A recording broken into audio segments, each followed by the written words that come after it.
Praise the lord. ఈరోజు దేవుని వాగ్దానము, భయపడకము, నేను నీ దేవుడినై ఉన్నాను.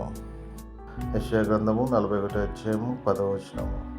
దేవుడు ఈరోజు తన యొక్క వాక్యం ద్వారా మనతో మాట్లాడుతున్నారు. ఆయన ఏమని సెలవిస్తున్నారంటే, ఆయన మన దేవుడై ఉన్నాను అని ఆయన సెలవిస్తున్నారు. మన జీవితంలో మనం అనేక విషయంలో ఆయనకు మొరపెడతాము, ఆయన పాదాల చెంత మనము గోజాడుతాము.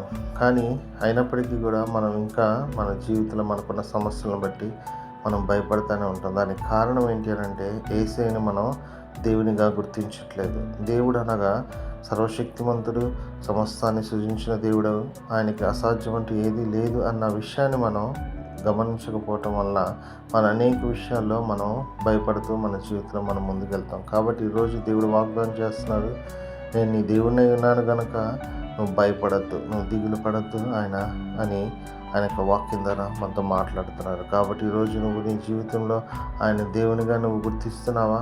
ఆయనకి దేవునిగా నీ జీవితంలో నీ స్థానం ఇస్తున్నావా లేదా? ఒకసారి నువ్వు పరిశీలించుకో. తద్వారా ఏ విషయంలో నువ్వు భయపడకుండా ఆయన మీద నమ్మకంతో, ఆయన మీద విశ్వాసంతో నీ జీవితంలో నువ్వు ముందుకెళ్ళగలుగుతావు. అటువంటి కృప దేవుడు మనందరికీ అనుగ్రహించును గాక. ఆమేన్.